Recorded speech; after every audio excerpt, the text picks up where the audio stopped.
오늘 또 귀한 찬양과 믿음으로 하나님께 영광 돌리는 우리 찬양대에 감사드립니다.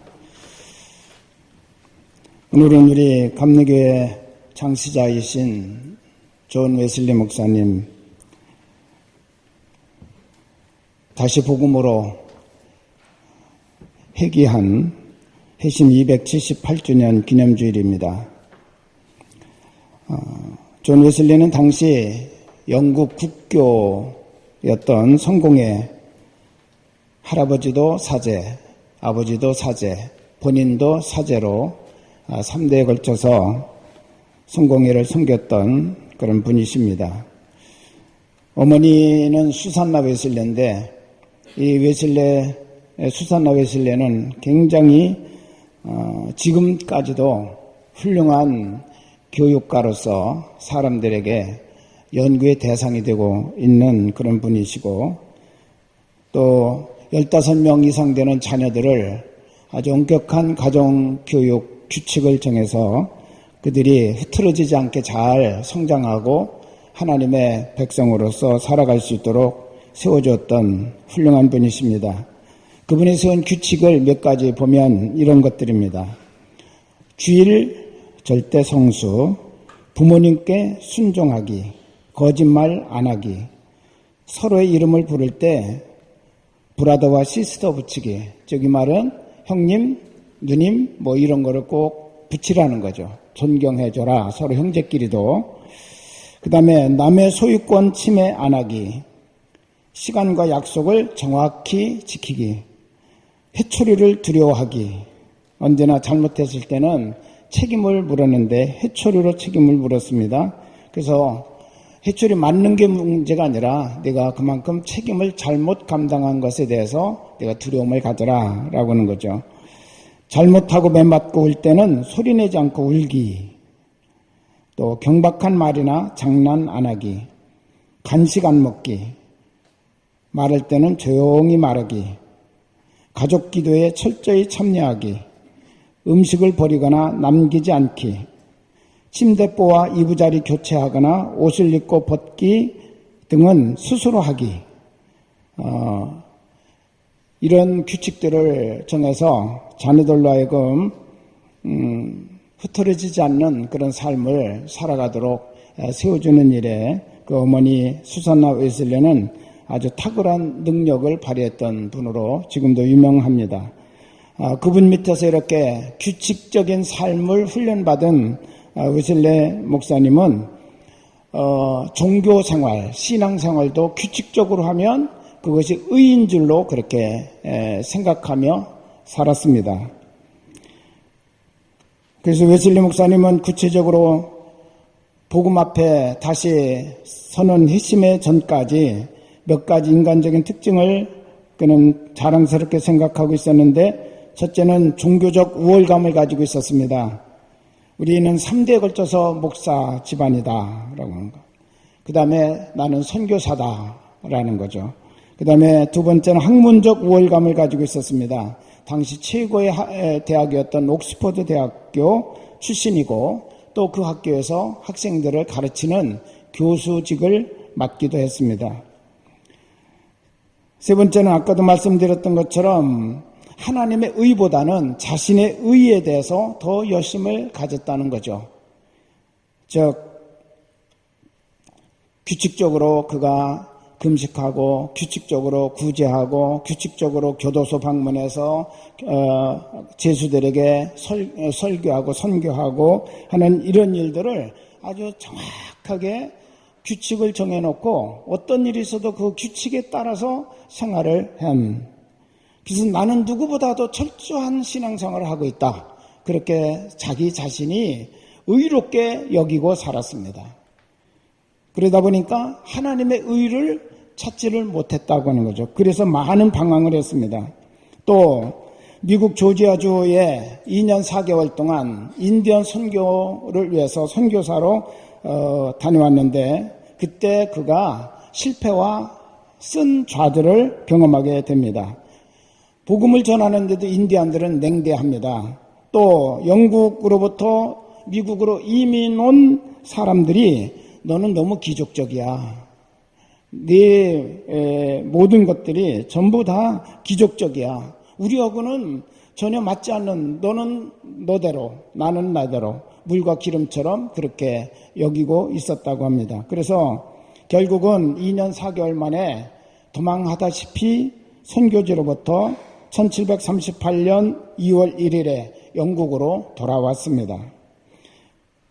그러면서 그는 엄청난 고민에 빠졌죠. 나는 목사고 3대에 걸쳐서 목사의 집안의 사람이고 누구보다도 열심히 신앙생활을 했다고 자부하는데 규칙적으로 구제하고 금식하고 전도하고 봉사하고 하여튼 자기의 한 주간 동안에 그 스케줄을 짜는 걸 보면 대부분이 신앙에 연루된 그런 내용들을 가지고 그가 자기 삶의 스케줄을 짜는 거죠.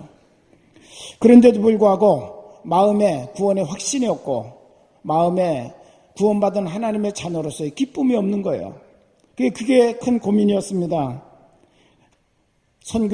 거기에다가 선교에 실패하고 돌아와서는 이제 자기 자신의 삶과 신앙을 돌아보는 그런 기회를 갖게 됩니다. 그래서 매우 피곤하고 지친 그런 상태였는데 웨슬리가 돌아왔다라고는 얘기를 듣고 옥스퍼드 대학교 링컨 대학에서 다시 교수로 초빙했습니다. 그리고 신성불학부 운동을 지도할 수 있는 지도자로 그를 불렀습니다. 그렇기 때문에 그의 미래는 다 보장된 그런 상태에 있었지만 그가 마음과 영이 깊은 좌절에 빠져서 누구를 가르치고 누구를 지도하고 누구에게 도움을 주는 그것보다 내 믿음과 내 구원의 문제가 빨리 해결되고 정리되었으면 좋겠다 라고는 그런 절박감을 느끼고 있었던 때였죠. 그러다가 1738년 미국에서 돌아온 그해 5월 24일 날 오후 8시 45분쯤 런던 시내의 올더 스케이트 거리에 있는 작은 모임에서 그날이 수요일 저녁이었습니다. 그의 일기를 보면 오늘 예배 시간인데 내키지 않았다는 거죠. 자기 마음이 그렇게 울적하고 고민이 쌓이니까 예배 시간인데 자기는 철저하게 예배에 참여하는 사람인데 그날 가기 싫더라는 거예요. 그렇지만 자기 습관화된 그 신앙생활의 습관 때문에 마음은 내키지 않았지만 일어나서 그 집회에 참여를 했습니다. 참여를 했는데 그 예배에서 예배 사회를 보시는 분이 루터의 로마서 주석 서문을 읽는 소리를 듣게 되었습니다. 그때 웨슬리의 마음속에 뜨거움이 일어나면서 그 마음에 확신이 오기 시작을 했어요. 예수 그리스도를 의지하여야만 구원받는다고 하는 이 믿음이 그때 그에게 생겼다고 말합니다. 그리고 자기의 죄가 예수님으로 말미암아 완전히 사함받았다는 확신, 내가 하나님 앞에 이제는 영생을 소유한 자라고 하는 확신, 그 확신이 그에게 일어나서 그 자리에서 그는 뻘떡 일어나가지고 앞으로 나가서 거기 모인 많은 사람들과 함께 자기의 지금의 그 마음과 변화와 그 구원의 확신에 대해서 거기는 모든 분들과 함께 나누고 집으로 달려오자마자 자기 동생 찰스 웨슬리를 붙들고 나 이제 예수 그리스도를 믿는다고 그가 그렇게 고백을 했습니다. 그의 일기를 제가 잠깐 한 부분만 읽어드릴게요. 나는 내키지 않는 발걸음으로 올더 스케이트 거리로 가서 한 신도 모임에 참석하였다. 거기에서 한 사람이 루터의 로마서 주석 서문을 읽고 있었다. 8시 45분경 그가 그리스도를 믿는 믿음으로 이루어지는 하나님의 변화의 역사에 대하여 설명하고 있을 때 이상하게 내 마음이 뜨거워지는 것을 느꼈다. 나는 내가 구원을 받기 위해 오직 그리스도만을 신뢰해야 한다는 것을 느꼈다. 그리고 한 가지 확신이 생겼는데 그리스도께서 나의 모든 죄를 사하셨고 죄와 사망의 법에서 나를 구하셨다는 확신을 갖게 되었다. 라고 그의 일기에 기록해 놓고 있습니다. 그는 올더 스케이트 사건이라고 불려지는 이 가슴에 뜨거운 구원의 확신을 가지고 변화되는 그런 거듭남의 체험을 하고 나서부터 열심을 가지고 복음을 전하기 시작을 합니다. 여러 가지 많은 복음 전도의 제한점을 그가 느꼈지만 거기에 굴하지 아니하고 세계는 나의 교구다. 어디든지 내가 전도 못할 곳이 있겠는가. 세계가 다 나의 전도 대상인데 그렇게 그가 외치면서 복음을 전하기 시작하여 웨슬리는 자기 개인의 변화 사건으로 끝난 것이 아니라 그의 변화가 바로 복음의 세계화를 이루는 엄청난 사건이 되었다고 하는 사실입니다. 그가 이렇게 변화를 경험하고 나서 올더스게이트 사건을 경험하고 나서 제일 먼저 설교한 대상이 옥스퍼드 대학 학생들이었습니다. 그들에게 설교한 내용은 그 전에는 아주 고상하고 지식적이고 철학적이고 그런 용어들을 써가지고 설교를 했는데 오늘 아주 직설적인 설교를 했다는 거예요. 그게 첫 번째 설교가 확실한 믿음으로만 완전한 구원을 받는다라고는 그 내용, 그걸 가지고 이제 설교를 했는데 놀랍게도 그 시간에 그 대학생들이 가슴을 두드리며 움켜잡고 대굴대굴 구르는 사람도 있었고 이런 강력한 회개 역사가 일어나기 시작을 했다는 것입니다. 두 번째는 감옥에 가서 그가 설교를 했습니다. 그때는 거저 주시는 구원이라고는 제목으로 이제 설교를 했는데 수많은 죄수 앞에서 복음을 설교했더니 웨슬레의 그 믿음의 구원, 믿음으로 말미암는 구원에 대해서 그들이 이야기를 듣고 수많은 죄수들이 회개하면서 예수님을 구주로 영접하는 놀라운 역사가 일어났다는 거예요.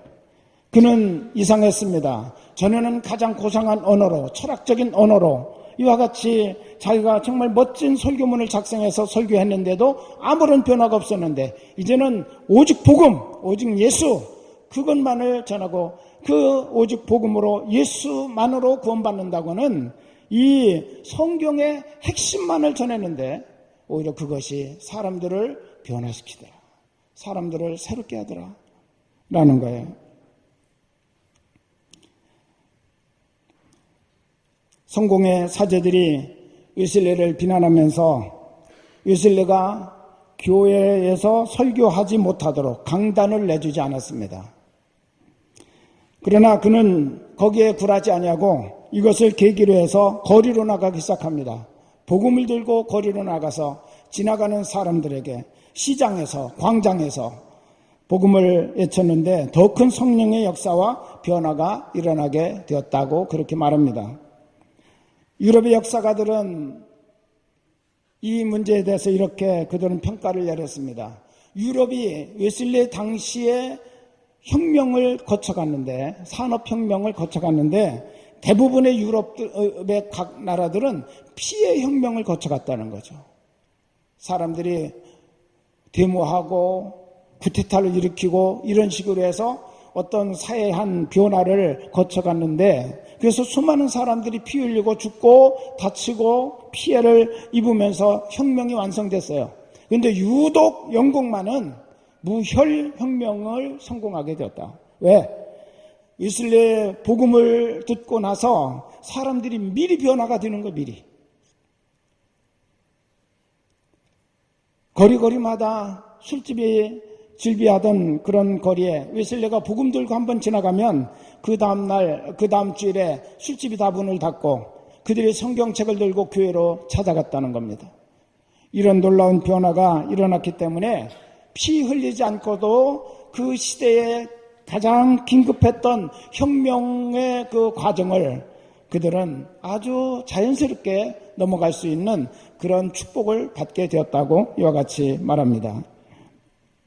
오늘 본문에 보면 사도 바울도 나는 복음의 빚진 자다 그렇게 고백하고 있죠. 14절에 보면 헬라인이나 야만인이나 여기 야만인, 헬라인 이 말은 헬라어를 쓰는 사람, 야만인은 헬라어를 쓰지 않는 사람 그런 구분입니다.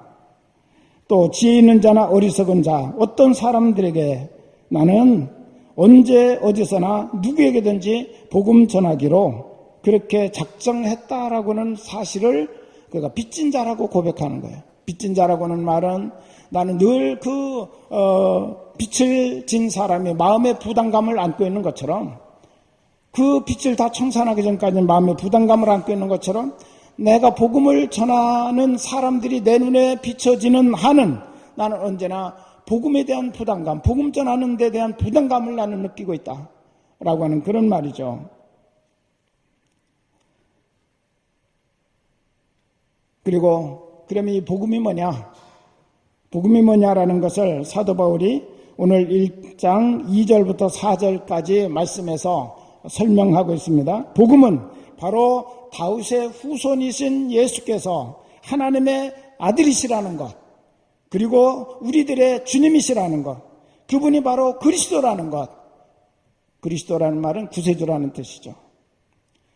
다윗의 후손 예수께서 하나님의 아들이시고 우리의 주님이시고 우리의 구세주라는 사실, 그것이 바로 복음이라는 겁니다. 할렐루야. 그래서 우리가 이 존 웨슬리가 여러 가지 전통, 여러 가지 규칙, 그런 것들을 가지고 자기가 열심을 내서 신앙생활을 하는데, 그것이 바로 가장 훌륭한 신앙생활을 하는 것으로 그는 착각을 했어요. 근데 시간이 지나면 지날수록 자기 마음속에 확신이 없고 신앙생활의 기쁨을 느끼지 못하는 거예요. 뭔가 내 안에 채워져야 될 것이 채워지지 않았다는 사실을 그는 깨닫게 되었습니다. 구원의 열망을 갖게 된 거죠. 그런데 올더스케이 그 집회에서 내키지 않는 걸음으로 갔는데 하나님이 그의 마음을 움직이셨던 것 같습니다. 끌어내신 것 같습니다. 여러분이 내키지 않더라도 예배는 꼭 참석하시기 바랍니다. 어떤 순간에 하나님이 여러분의 마음을 움직이시고 변화시키시고 축복하실지 모릅니다.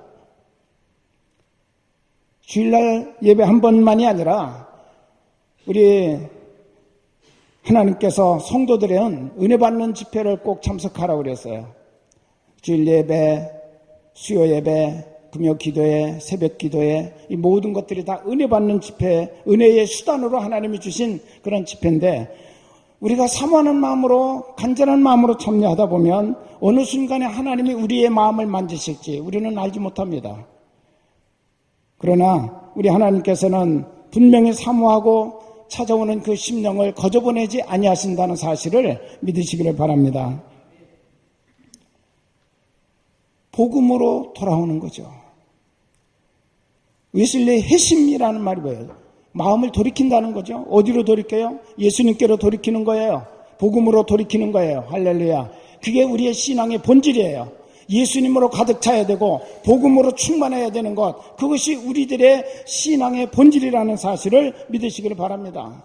웨슬리가 바뀌어진 것은 그런 것입니다. 그의 마음이 예수님으로 충만하게 됐습니다. 복음으로 충만하게 됐습니다. 그 복음에는 몇 가지 보배가 들어있다라고 사도 바울은 오늘 말씀하고 있죠. 16절에 보면 복음 안에는, 예수 그리스도 안에는 구원을 주시는 하나님의 능력이 있다라고 그렇게 말씀합니다. 그렇기 때문에 예수님을 내가 영접하면 우리는 다 구원받는 하나님의 능력을 힘입고 하나님의 자녀가 되는 줄로 믿습니다. 두 번째 보배는 17절에 보니까 복음에는 구원의 보증서가 되는 하나님의 의가 들어있다라고 그렇게 말합니다. 자기의 의를 가지고서는 어느 누구도 하나님 앞에 의롭다함을 받을 수 없습니다. 내가 수고하고 내가 노력하고 내가 무엇을 행하여 그것이 많이 쌓여졌다고 우리 하나님께서 넌 그만큼 수고하고 했었으니까 내가 너에게 구원을 주마. 절대로 그게 가능하지 않다는 거죠. 하나님이 주시는 의를 믿음으로 받아들일 때에만 우리는 하나님 앞에 의롭다함을 받는데, 하나님의 의는 바로 복음 안에 들어있는 것입니다. 예수님 안에 있습니다. 예수님의 십자가 밑에 나갈 때 여러분은 하나님의 의를 갖게 되는 것입니다. 하나님의 의를 가지고 하나님 앞에 설 때 우리 하나님께서 우리를 의롭다고 여겨주신다는 사실을 믿으시기를 바랍니다. 내 의를 가지고 아무리 하나님 앞에 나가도 우리는 의롭다함을 인정받을 수가 없습니다. 구원의 보증서, 그것은 바로 하나님의 의인데 바로 복음 안에 그것이 들어있다는 거예요.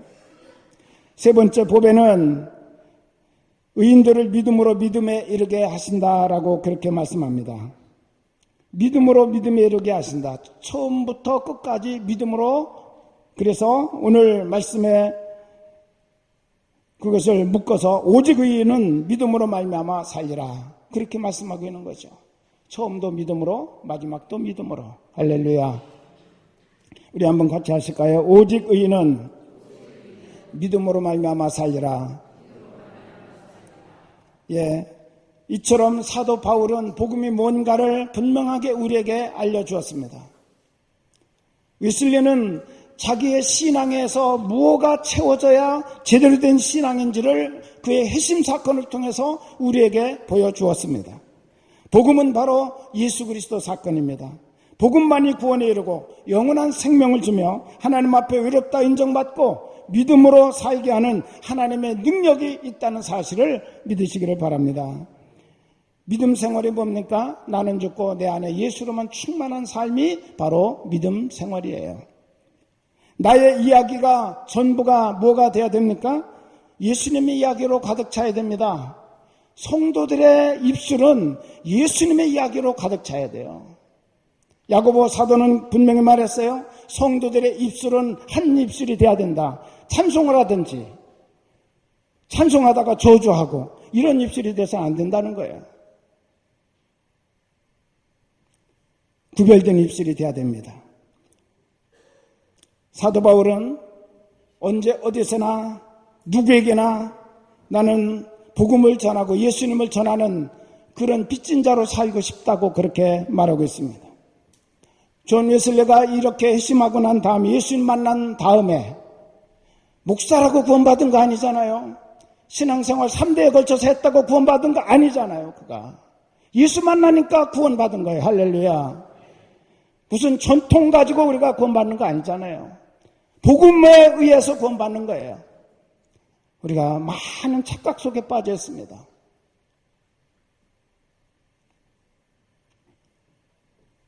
(40만 킬로를) 복음 들고 여행을 다녔어요. 40만 킬로. 우리 부산에서 서울까지 얼마죠? 한 400킬로 되는 걸로 알고 있는데 그 길이를 한번 여러분이 상상하시면 되겠죠. 옛날에는 교통수단도 기껏해 말 타고 다니는 정도, 그렇지 않으면 걸어 다니는 시대에 40만 킬로를 복음 들고 여행했다고 하면 도대체 얼마를 그가 움직였는지를 우리가 상상해 볼 수가 있겠습니다. 존 웨슬리는 복음의 근본으로 돌아갔더니 자기가 변화되는 경험을 하고 세상을 바꾸는 역사를 경험하게 되었다고 우리에게 확실하게 증거해주고 있습니다. 복음이 내 안에 없으면 내가 죽습니다. 복음이 가정에 없으면 가정이 죽습니다. 복음이 사회에 없으면 사회가 죽고 세상이 부패하고 절망에 빠질 수밖에 없다는 사실을 우리는 꼭 기억해야 됩니다. 기독교 역사 속에 그것을 우리 하나님께서 증거해 주셨습니다. 초기 300년 동안 기독교는 로마 제국에 의해서 또 10명의 황제에 의해서 엄청난 박해를 받았습니다. 십자가 걸고 공개적으로 모일 수 없었습니다. 찬송 소리내서 할 수 없었습니다. 기도 소리내서 할 수 없었습니다. 기독교인이라고는 그 신분이 발각되면 즉시 사형에 처해지든지 무기징역을 받든지 재산을 못 수당하든지 가정이 해체돼 버리는 거예요. 그 가족들이 다 그냥 뿔뿔이 흩어지는 것이 아니라 노예로 끌려가는 거예요. 노예로 다 흐트러져서 노예로 끌려가 평생을 노예 생활하는 것이에요. 얼마나 엄청난 불이익을 그들이 당했습니까? 그런데도 그들은 공개적으로 기도할 수 없다면 숨어서라도 소그룹으로 모여서 예배하고 목숨 걸고 전도했어요. 하나님의 생명과 복음의 능력으로 충만한 삶을 살았습니다. 지금도 그들의 역사의 흔적을 우리는 여러 가운데서 볼 수가 있습니다. 로마시 애곽에 보면 카타콤이라고는 옛날에 지하 공동묘지로 쓰던 곳인데 피할 곳이 없으니까 그리스도인들이 그래서 그 지하 무덤으로 들어가서 거기서 마음껏 하나님을 찬양하는 거예요. 마음껏 하나님께 소리 높여 기도하는 거예요.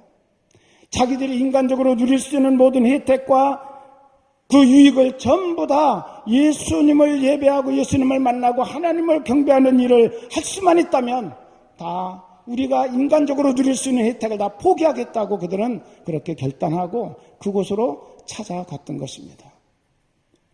그렇다고 그곳에서만 머물러 있는 것이 아니라 너무너무 가슴이 뜨거워서 예수 복음 전하고 싶어서 예수님 드러내고 싶어서 또 나와서 무덤에서 기어나와서 만나는 사람들에게 복음을 전한 거예요. 그러다 죽어가는 순교자들이 얼마나 많았는지 알 수가 없습니다. 여러분, 그러나 그들은 패한 것 같았습니다. 제도에 의해서, 군인들의 발에 의해서, 무력에 의해서 패한 것 같았지만 그러나 궁극적으로 그들은 승리한 것을 우리에게 보여주십니다. 콘스탄티누스라고 하는 황제가 등장합니다. 그 황제는 306년부터 337년까지 로마의 황제로 즉위했는데 이분이 처음에는 굉장히 자기 선조들을 따라서 기독교를 박해하는 사람이었습니다. 그래서 나중에 그가 굉장히 기독교에 대해서 관대하게 됐고 기독교를 공인하게 됐고 기독교를 국교로 만드는 그런 일을 하게 되었습니다. 그런데 그에게 사연이 있습니다. 312년 황제가 된 지 6년이 됐는데 그때 당시 그는 서로마 제국의 황제였습니다. 동로마 제국은 로마시를 이제 수도로 해가지고 동로마 제국이 따로 있어요. 근데 언제나 꿈은 동서로마의 분열을 하나의 통일로마로 만드는 것이 이분의 꿈이었습니다. 자기는 콘스탄티노플의 수도를 정하고 이제 서로마 제국만 다스리고 있었는데 계속 이 통일 전쟁을 하는데 안 되는 거예요, 안 되는 거예요. 그래서 312년에 그가 로마를 다시 이제 통일시키기 위해서 군사를 이끌고 가는데 놀라운 경험을 합니다. 하늘에 큰 역사가 일어나기 시작을 했습니다.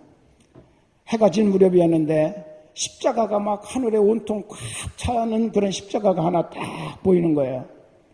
그리고 거기에 글씨가 이렇게 써 있었습니다. 이것으로 승리하라. 이것으로 승리하라. 자기는 너무너무 놀란 거죠. 십자가 자기가 혐오하는 건데 어떻게 이것이 나에게 나타나서 이것으로 승리하라. 그런 글씨까지 보여줄 수 있을까? 궁금했습니다. 이게 무슨 뜻일지 깊이 생각을 하다가 그날 밤 잠이 들었는데 꿈속에서 예수님이 나타났어요. 예수님이 나타나시더니 너 내일 너희들의 군대를 상징하는 깃발이죠. 로마의 군기는 독수리인데 독수리 깃발 다 내리고 십자가 깃발로 바꿔달아라. 그러면 내가 너를 승리케 하리라. 우리 주님께서 그렇게 말씀을 해주셨습니다. 그 고민을 하다가 자기의 꿈이 6년 동안 꿈꾸던 꿈이 이 깃발 하나 바꾸면 성취될 수 있다는데 한번 해보자 말이죠. 그래가지고 독수리 휘장을 다 내리고 십자가 깃발로 전부 바꿔달았어요. 십자가 군병으로 바뀌어진 거예요. 갑자기 놀랍게도 연전연승해가지고 로마가 통일되는 역사가 일어나게 된 줄로 믿습니다. 이런 경험을 하고 나서 그는 기독교가 허황된 것이 아니구나. 더 깊이 기독교에 대해서 알아보니까 자기가 사전에 알고 있었던 그런 여러 가지 편견들을 발견하게 됐습니다. 그래서 313년에 밀라노에서 칙령을 내렸습니다. 신앙 자유 원칙에 의하여 기독교도 이제는 자유롭게 믿도록 공인하겠다라고 그렇게 313년 밀라노 칙령을 내리게 됩니다. 그리고 얼마 지나지 않아서 기독교를 로마 제국의 국교로 만들었습니다. 정말 얼마 되지 않고 숨어 지낼 수밖에 없고 큰 소리 내서 예배 한번 기도 한번 드리지 못하던 크리스찬들이 있었으나 패한 것 같지만 그러나 그들이 끝까지 복음의 생명력 하나님의 능력을 의지하고 나아갔더니 대로마 제국이 복음으로 정복되는 역사가 일어나게 된 줄로 믿습니다. 그런데 그 문제는 그 다음부터 또 일어나기 시작을 합니다. 공개적으로 기독교가 모습을 드러내고 여기저기 큰 교회 건물들이 들어서기 시작합니다. 교회 중에서는 황제가 들어가서 드릴 예배당, 지방 영주들이 들어가서 드릴 예배당들은 웅장하고 호화롭게 더군다나 그렇게 지어졌어요. 그렇지만 여전히 복음주의자들은 현재의 그 상황을 염려하기 시작합니다. 그래서 개인을 찾아가서 전도를 했어요. 예수 믿으십시오. 예수 믿어야 구원받습니다. 그랬더니 로마 사람들이 다 비웃었어요. 왜? 나는 이미 기독교인이요. 여러분, 로마가 국교로 기독교를 정하고 나니까 로마 시민권자는 다 기독교인이에요. 로마 시민권자들은 평생에 3번은 싫든 좋든 교회 나갑니다. 태어나면 교회 나가서 세례받아야 호적이 올라요. 결혼하려면 교회 가서 주례를 사제로부터 받아야 결혼이 허락이 되는 거예요. 죽으면 장례식을 교회를 통해서 해야 돼요. 그리고 평생 3번은 교회 나갑니다. 그들은 그것이 기독교인인 줄 알았어요. 그래서 전도하니까 깔깔 웃는 거예요. 여러분, 구원의 조건이 바뀌어진 거죠. 성경은, 복음은 예수 그리스도를 믿느냐 안 믿느냐가 구원의 조건입니다. 그런데 로마 시대에는 구원의 조건이 달라서 기독교인이 뭐냐? 로마 시민권자가 기독교인이다. 로마 시민권을 가지고 있느냐 없느냐가 기독교인이냐 아니냐를 판가름하는 기준이 되어버리고 말았어요. 전도가 무용지물이 됐습니다. 예수가 없는 명목상의 그리스도인들이 수없이 많이 일어나게 됐습니다. 실제로 신자가 아닌 교인이 된 거죠. 교인. 신자가 아니고 교인. 예수 생명 없으면 하나님을 빙자하고 예수를 빙자하고 교회를 빙자하고 직분을 빙자하여 자기의 육신의 이익을 도모하게 되어져 있습니다. 교회가 계속해서 세력이 커가는 거예요. 세상을 교회가 다 점령하고 말았습니다. 그래서 여러분 역사에도 카노사의 굴욕이라는 그런 역사적인 사건이 있잖아요. 세상 황제가 로마 교황의 지배를 안 받고 독립적으로 하려고 하다가 도저히 교회의 세력이 너무 강해가지고 황제 노릇을 못해. 그래서 로마 교황에게 찾아와서 무릎을 꿇고 잘못했으니 제 황제의 자리를 보존시켜 주십시오. 그래가지고 그가 카노사의 굴욕을 당했다는 거죠. 그 정도로 교회의 힘이 어마어마하게 하늘을 찌를 듯했어요. 세상을 완전히 장악하였어요. 그렇지만 승리하는 것 같았으나 결국은 그것이 마귀에게 패배하는 그런 모습이었다는 사실을 나중에서야 알게 되었습니다. 예수 없는 교회, 예수 없는 교인, 이들이 타락하기 시작을 하니까 중세기는 타락의 역사, 중세기에 대해서 역사가들은 암흑의 역사였다, 절망의 역사였다 그렇게 말하고 있잖아요. 예수 생명 없으면요 교인들이 더 타락합니다. 복음의 능력을 나타내지 않으면 교회가 더 어두워집니다. 지금 우리 시대를 우리가 정말 바라보면서 우리 개인이 우리 교회가 다시 돌아봐야 돼요. 과연 복음이 살아있는가? 예수님이 높임받고 있는지, 예수님이 우리의 삶을 다스리고 주관하고 계신지, 내 언어가 예수님이 원하시는 언어인지, 내 가치관이 과연 하나님께서 기뻐하는 하나님의 자녀로서의 가치관을 내가 가지고 살고 있는지, 여러분 우리가 한 사람 한 사람이 돌아봐야 될 그런 중요한 때라고 생각을 해요. 제도 바꿔서 되는 것 아니에요. 한 사람 한 사람 앞에 한 사람이 복음으로 돌아가야 돼요. 예수님 앞으로 돌아가야 돼요. 그게 우리를 변화시키고 우리를 살리는 길이에요. 우리가 살면 세상이 살아나게 되어져 있습니다. 며칠 전에 강남역 화장실 살인 사건을 여러분 다 아시죠? 그 주모자가, 살인자가 신학생이었습니다. 너무너무 충격적이었죠. 근데 왜 이런 일을 했냐 그렇게 물었더니 자기가 교회 전도소로 갔더니 교회 여성들이 치맛바람을 일으키면서 자기를 너무 무시하고 잘못한 것에 대해서 너무너무 심하게 질책을 하고 그래가지고 여성 혐오증이 생겼다는 거예요. 혐오증이. 그래서 묻지마 살해까지 이르렀다는 거죠. 저는 그 이야기를 들으면서 너무 정말 가슴이 아팠습니다. 물론 첫 번째 책임은 본인에게 제대로 된 복음으로 서지 못했기 때문에 결국 그런 자리까지 그가 넘어질 수밖에 없었지만 우리 교회가 하나님의 일을 하려고 할 때 서로 격려해주고 위로해주고 힘을 더해주고 서로 마음을 모아주는 그런 자리가 되어야죠. 그래서 예수가 살아있는 교회가 되어야죠. 자기 마음에 안 든다고 자기 생각과 틀리다고 내치거나 정말 우리가 험하게 서로 이와 같이 비난을 하게 된다면 그것은 마귀의 저격수 노릇하는 것입니다. 계속해서 그런 제2의 강남역 사건이 크리스찬들 가운데서 일어날 수도 있다는 사실을 우리는 기억해야 돼요. 오히려 그것을 통해서 우리는 정말 회개할 마음을 가져야 됩니다. 교회를 다시 돌아봐야 될 그런 시간을 가져야 됩니다.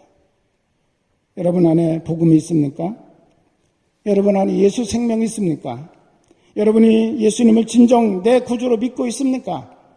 그렇다면 이게 진실이라면 여러분의 진실한 대답이라면 여러분 당연히 우리의 마음에 변화가 일어납니다. 당연히 우리의 생각이 바뀌어집니다. 당연히 우리의 삶의 가치관과 태도가 달라집니다. 복음이 있습니다. 예수 믿습니다. 하는데도 내가 변하지 않는다면 그건 거짓말이에요. 여러분, 내가 변하지 않고 교회가 복음으로 돌아가지 않는다면 신자가 아닌 교인 때문에 예수가 없는 교회 때문에 결국 세상은 급속도로 하나님으로부터 멀어지게 될 것이고 하나님의 심판은 더 빨리 다가올 것입니다. 성경을 보세요. 심판이 어디부터 시작된다고 그랬습니까? 교회부터 시작한다고 그랬어요. 성전으로부터 하나님의 심판이 시작될 거다. 무서운 말씀 아닙니까? 너희들 먼저 보라는 거죠.